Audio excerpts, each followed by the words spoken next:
Alien Abduction for Dummies, by Zarnok, former head of Earth Harvesting Division, Sector 7, G. Chapter 1. Know Thy Target and Why It Screams. The first rule of abduction is simple. If it screams, runs, or files a restraining order, it's probably human. If it offers you a coupon for frozen yogurt, it's definitely human. And if it asks if you've heard the good news, beam it up immediately. It's already halfway to believing in aliens. The briefing room, Sector 7G's Earth Harvesting Division, was once the pride of the Galactic Federation. We had the best beam tech, the most ergonomic tentacles, and a hospitality bar that served quantum churros. Then came the incident with the yoga retreat, the inflatable flamingo, and the soda machine. But I digress. This chapter is about target selection, the sacred art of choosing which Earthlings to abduct without triggering a planetary lawsuit, a viral TikTok, or a retaliatory drone strike. Target profiles: the good, the bad, and the litigious. Good targets: night joggers, fast but predictable, usually alone, often wearing reflective gear that doubles as a tracking beacon. Conspiracy theorists, already convinced we exist, will likely ask for a tour and offer you a podcast deal. Middle managers, emotionally numb, spiritually vacant, and unlikely to be missed before Monday. Bad targets, children. Earthlings are extremely protective of their spawn. Abduct one and you'll have 12 helicopters and a Netflix docuseries on your tail. Influencers, they'll live stream the abduction, monetize it, and sue you for brand infringement. Anyone with a taser. Learned this the hard way. My left tentacle still twitches when I hear the words mall cop. Psychological notes. Humans are fragile, emotionally volatile creatures. They cry during commercials, form deep attachments to brands of bread, and believe their pets understand Freudian analysis. Approach with caution. If they scream, don't panic. That's just their way of saying hello in high-stress situations. If they scream in Latin, abort the mission. You've abducted a priest, and those come with spiritual warranties. Allegorical sidebar: the chosen one fallacy. Every few cycles, a rookie abducts someone who claims to be the chosen one. This is a trap. Earth has approximately 4.2 million self-proclaimed chosen ones. Most of them live in Sedona, Arizona, and sell crystals. If your abductee starts glowing, levitating, or quoting The Matrix, return them immediately. You've picked up a genre-aware protagonist, and those tend to overthrow empires.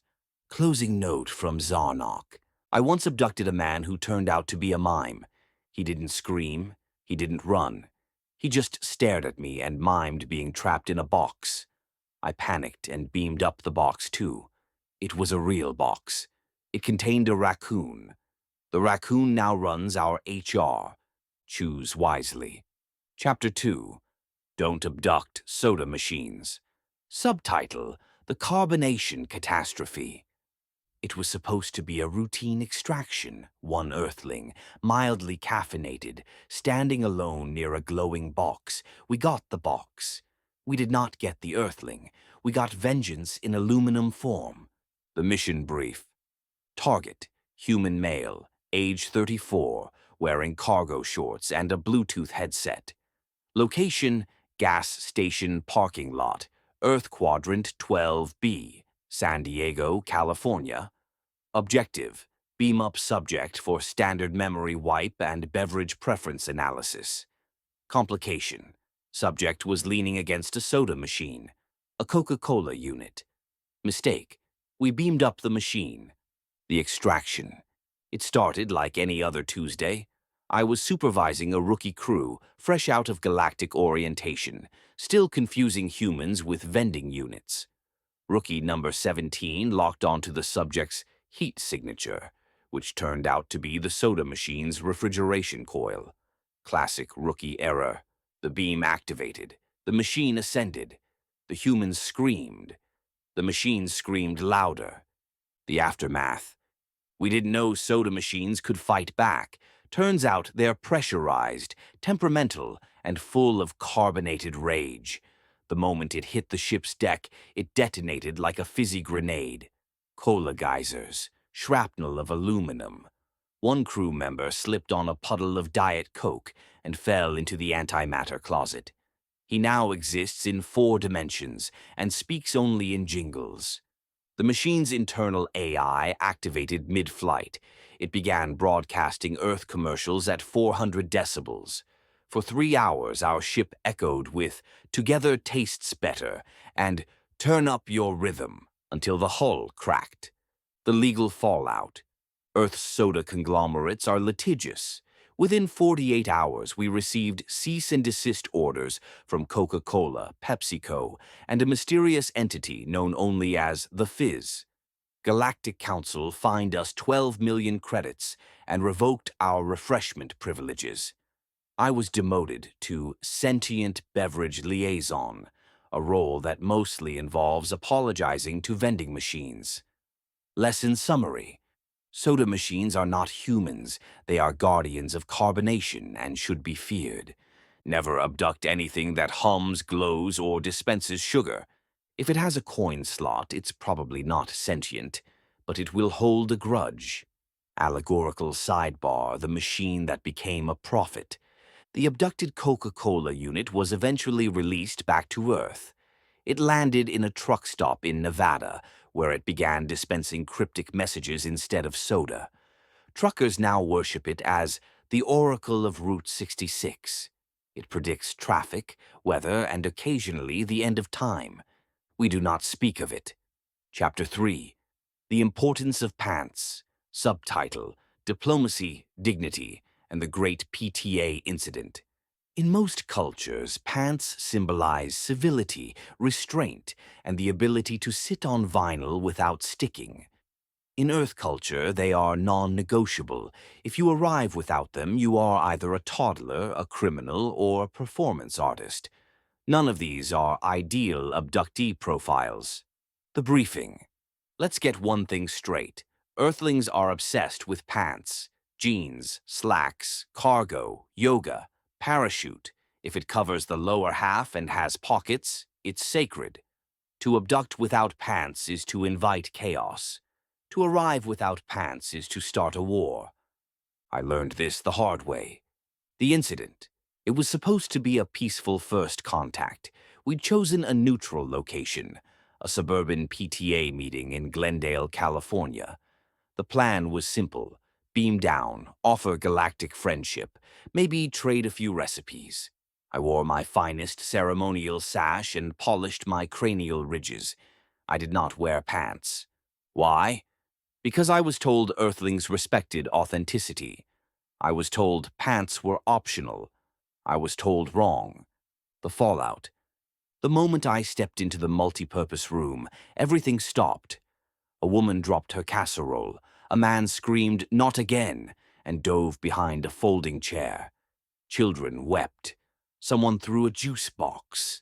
The PTA president, a formidable woman named Karen, approached me with the fury of 1,000 bake sales. She demanded to know why I was flouting the sacred dress code. I tried to explain that my species vents heat through the thighs. She was unmoved. She demanded to speak to my manager.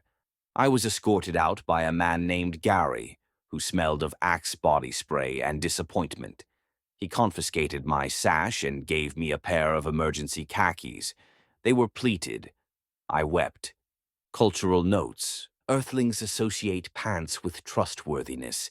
No pants equals no credibility. Wearing pants backwards is a power move only acceptable in 1990s hip-hop videos. Cargo shorts are acceptable only if you're carrying snacks for others. Allegorical sidebar. The trouserless prophet. In 1983, an alien named Glon descended into a Wisconsin bowling alley, wearing nothing but optimism and a fanny pack. He was immediately mistaken for a performance artist and booked for a 6-week residency. His interpretive dance, the orbit of shame, is still performed annually at Burning Man. Glarn now runs a boutique pants store in Bakersfield. He calls it Legends. Closing note from Zarnok. I now own 47 pairs of Earth pants. I wear them even when I sleep. I wear them when I shower. I wear them when I beam. Because pants, dear reader, are the bridge between worlds. And also, they have pockets. Pockets are magic. Chapter 4. Probe Etiquette. Subtitle, Why You're Single, Sued, and Banned from Tinder. Once upon a time, probing was considered the gold standard of alien research. Now it's considered invasive, unethical, and deeply unsexy. If your first instinct upon meeting a sentient being is to reach for the probe, you need therapy, or at least a workshop. The historical context. In the early days of Earth visitation, roughly 1947 to 1993, probing was all the rage. It was fast, efficient, and required minimal conversation. Unfortunately, it also led to 17 lawsuits, 3 documentaries, 2 country songs, and a very awkward dinner with the Galactic Ethics Council. The final straw came in 1994, when an alien named Glorp tried to probe a human during a speed dating event in Reno. The human was a lawyer. Glorp now lives in a crater. He can't afford pants. Why probing is problematic? It's invasive. Earthlings have a thing called personal space. Violating it triggers screaming, lawsuits, and sometimes interpretive dance. It's outdated. We now have empathy scanners, memory readers, and emotional Wi-Fi. Probing is the equivalent of using dial-up to download feelings. It's bad PR. Every time you probe someone, a conspiracy theorist gets a new subscriber. The romance angle. Probing has single-handedly ruined alien-human dating. What began as a promising interspecies romance arc has devolved into fear, mistrust, and very awkward fan fiction. If you want to connect with a human, try asking questions, pretending to listen, complimenting their eyebrows. They love that. One alien won a human's heart by learning to play the ukulele and quoting The Princess Bride. Another was rejected for probing during a hug. Know the difference. Alternatives to probing. Empathy beam. Gently scans emotional state, feels like a warm hug, and smells faintly of cinnamon. Soul Sync, a consensual mind meld app. Requires mutual interest and a playlist. Therapy. Just go. You clearly need it. Allegorical sidebar. The probe that became sentient. In 1986, a probe malfunctioned and gained sentience. It renamed itself Kevin, got a job at Radio Shack, and now writes poetry about regret. One stanza reads, I touched too much. I learned too little. Now I beep alone in aisle 7. Kevin is now a cautionary tale in galactic ethics seminars. Closing note from Zarnok. I once probed a fry cook. He didn't scream. He didn't run. He just wrote messages in Greece about being emotionally violated. I've never recovered. I now teach consent workshops on Venus. Remember, probing is not a greeting. It's a lawsuit waiting to happen. Chapter 5. Avoid abducting pets. Subtitle, The Chihuahua That Broke the Prime Directive. Earthlings love their pets more than their children, their spouses, and occasionally their sports teams. If you abduct a human, they'll file a missing persons report. If you abduct a dog, they'll burn down your mothership. The briefing. Target. Elderly woman, age 82, knitting in a park. Complication. She was accompanied by a Yorkshire Terrier named Muggs. Mistake. We beamed up both. Outcome. Muggs now runs tactical operations aboard the SS Regret. The pet problem. Earth pets are deceptively cute. Beneath the fluff lies chaos. They bite, bark, hiss, and occasionally vomit in zero gravity. They do not respond to diplomacy, and they cannot be bribed with galactic credits. only meaty snacks, and even then, they judge you. Common pet abduction outcomes. Dogs bark until your ship's sonic dampeners implode. Cats hack your navigation system and reroute you to a sun. Parrots learn your launch codes and sell them to rival species. Ferrets steal your keys, your dignity, and your emergency churros. The Muggs incident. Muggs was small, fluffy, and allegedly harmless. Within 12 minutes of arrival, she had bitten 3 crew members, peed on the control panel, activated the ship's self-destruct sequence. We tried to beam her back. She refused. She had claimed the ship. We now serve under her command. She demands daily belly rubs and has outlawed pants. Emotional fallout. Earthlings form deep emotional bonds with their pets. Abducting one triggers nationwide panic. Candlelight Vigils, a Netflix docu-series narrated by Morgan Freeman. One abductee refused to cooperate until we returned her goldfish. It had already evolved gills and joined a rebel faction. We negotiated a trade. She got her fish. We got a ceasefire. Allegorical sidebar, the cat that became a god. In 1972, an alien abducted a cat named Mr. Whiskers. The cat escaped, colonized a moon, and declared himself divine. His followers now worship him through naps, laser pointers, and passive aggression. His temple smells faintly of tuna. Closing note from Zarnok. I once abducted a ferret named Steve. He now controls our ship's thermostat and refuses to set it above 62 degrees Fahrenheit. We live in fear. We wear sweaters. We do not question Steve. Remember, pets are not passengers. They are overlords in disguise. Chapter 6. The Walmart Incident. Subtitle: Never abduct from a superstore, especially during a sale. Walmart is not a neutral zone. It is a battlefield of bargains, a temple of chaos, and a vortex of unpredictable human behavior. If you abduct from Walmart, you are not just taking a human, you are stealing from the gods of consumerism. The briefing. Target: human male, age 42, browsing the toilet paper aisle. Location: Walmart Supercenter, Whittier, California. Objective: beam up subject for laundry soap preference analysis and emotional resonance testing. Complication: it was Black Friday. Mistake: we abducted him mid-cartwheel. Outcome: he escaped using a hover cart and a barrel of Mountain Dew. The chaos begins. We thought it would be simple. One human, one aisle, one clean beam. What we didn't account for: 87 other humans in tactical shopping mode. A stampede triggered by discounted air fryers. A child dressed as Spider-Man wielding a pool noodle. The moment our beam activated, the human performed a defensive cartwheel, grabbed a hover cart display, and launched himself into the ceiling tiles. He vanished. We still don't know how. The snack diplomacy failure. In an attempt to de-escalate, we offered snacks: cosmic churros, nebula nuggets, a crate of interstellar funyuns. The crowd misinterpreted this as a promotional giveaway. They surged. One crew member was buried under a pile of discounted socks. Another was tackled by a grandmother wielding a frozen turkey. We tried to retreat. The automatic doors refused to open.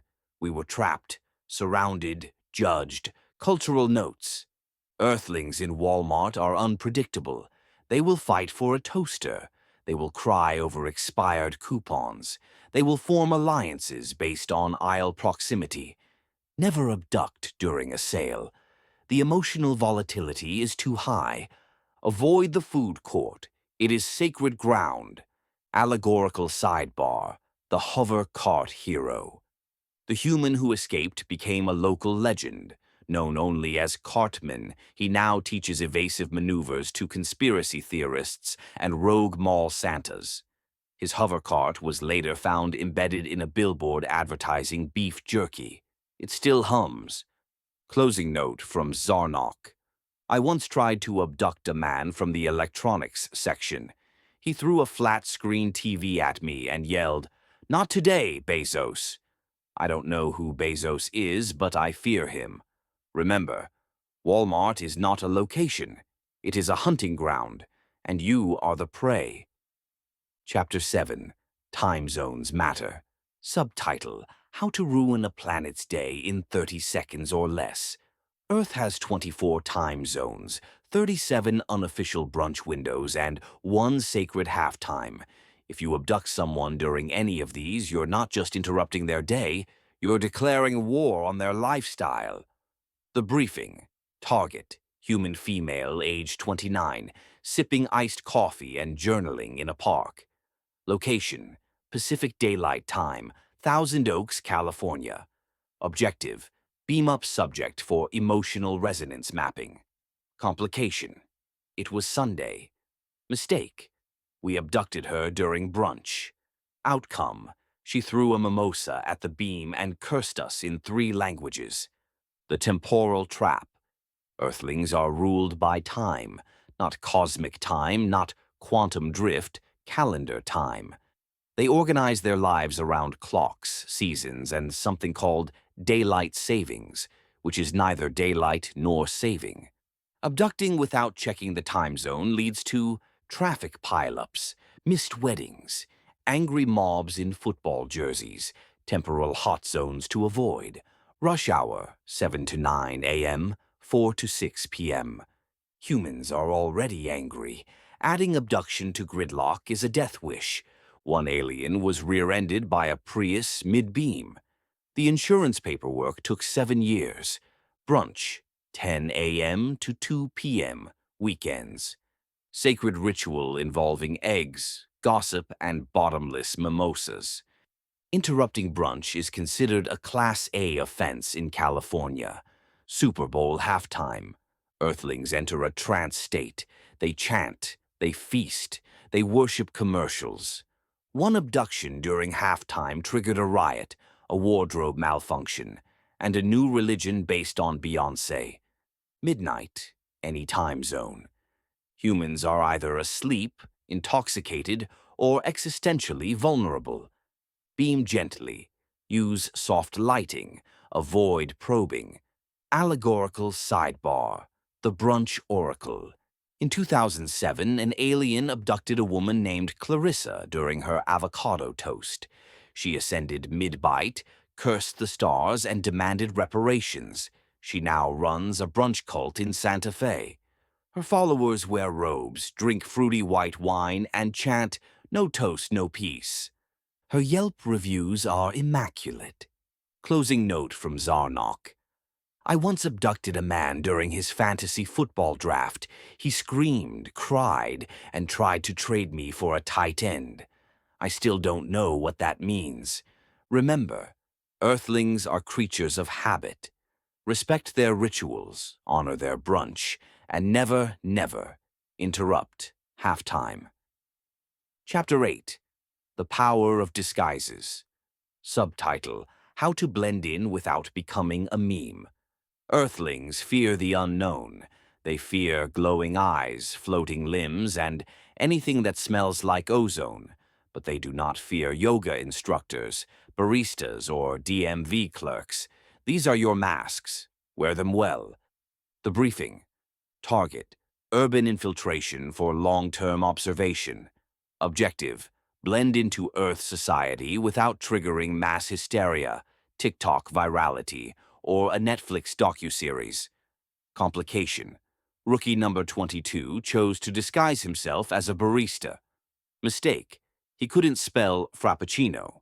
Outcome: he was exposed, cancelled, and forced to join a pyramid scheme selling essential oils. Disguise archetypes. Earthlings trust certain roles implicitly. These are your golden tickets. High-trust disguises. Yoga instructor. Speaks in metaphors. Wears stretchy pants and smells like eucalyptus. No one questions their wisdom. Barista. controls caffeine supply, worshipped by office workers, must master latte art, sprinkles, and passive aggression. DMV clerk, feared, respected, and never challenged, can speak in riddles and delay time itself. High-risk disguises, celebrity impersonator, too much scrutiny. One alien tried to pass as Ryan Gosling. He now lives in Montana. Mime, emotionally confusing, may trigger flashbacks from Chapter 1. Tax auditor, causes panic, may be mistaken for a villain in a procedural drama. The barista breakdown. Rookie number 22 thought he had it all. The apron, the deadpan stare, the ability to steam milk telepathically. But he faltered at the register. When asked to spell frappuccino, he panicked and wrote Fraptunion. A customer live-streamed the moment. It went viral. The caption read, "My barista is either an alien or from Ohio." The rookie was fired, doxxed, and invited to 3 UFO conventions. He now sells moonwater on Etsy. Cultural notes. Earthlings expect their service workers to be slightly dead inside, but competent. Smiling too much is suspicious. Smiling too little is also suspicious. If you're asked to recommend something, say, the seasonal special. It's always safe. Allegorical sidebar. The DMV demigod. In 1999, an alien disguised as a DMV clerk in Des Moines achieved near-divine status.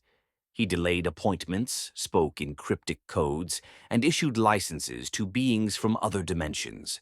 Earthlings feared him, worshipped him. One woman named her child Q. He vanished in 2003. His desk remains untouched. It hums. Closing note from Zarnok. I once disguised myself as a yoga instructor. I said, "Open your third eye," and accidentally triggered a mass awakening. 3 students ascended. One became a cloud. I now teach yoga only on planets with fewer chakras. Remember, disguise is not deception. It's adaptation. And if you must spell frappuccino, just write frap. Earthlings will fill in the rest. Chapter 9. Don't Abduct Politicians. Subtitle. They're already aliens, and they'll sue you for it. If your abductee speaks in vague promises, avoids direct answers, and smells faintly of lobbyist cologne, you haven't found a human. You found a politician. Beam them back immediately, or prepare for a filibuster in space. The briefing. Target. Human male, age 58, giving a speech at a county fair. Location. Omaha, Nebraska. Objective. Beam up subject for leadership analysis and ego mapping. Complication. He was a state senator. Mistake. We abducted him mid-sentence. Outcome. He finished the speech aboard our ship, declared himself ambassador to the stars, and tried to negotiate trade rights with our waste disposal unit. Why politicians are a bad idea. They're already alien adjacent. Most Earthlings suspect their leaders are not entirely human. Abducting one only confirms their worst fears. They're slippery. They'll dodge questions, deflect blame, and demand campaign donations in galactic credits. They're contagious. One politician aboard your ship will infect your crew with bureaucracy, red tape, and unsolicited speeches. The waste disposal negotiation. Senator Blart, name changed for legal reasons, was beamed up during a speech about infrastructure. He barely noticed. Within minutes, he had declared our ship a floating district, appointed himself space majority leader, begun trade negotiations with our waste disposal unit, which he mistook for a sentient diplomat. The unit responded by recycling his tie. He called it a strong opening statement. Allegorical sidebar. The Council of Earthly Leaders. In 1985, 5 world leaders were abducted simultaneously during a summit. They spent 3 days aboard a mothership, arguing about parking spaces, trade tariffs, and who got to sit closest to the window. One tried to annex the break room, another demanded a galactic golf course. They were returned with no memory, mild sunburns, and a newfound respect for interstellar zoning laws. How to spot a politician in the wild, speaks in sound bites, smiles without blinking, carries a folder labeled talking points, refers to themselves in the third person. If your abductee says, "Let me be clear," abort the mission. You've entered a rhetorical loop. Closing note from Zarnok. I once abducted a mayor. He tried to rename our ship New Mexico and passed a resolution banning tentacles. We returned him. He sent a thank you note and a fruit basket. The fruit was wax. The note was a campaign flyer. Remember, politicians are not abductees. They are walking press releases, and they will out-negotiate your airlock sensor. Chapter 10. The Art of the Beam Up.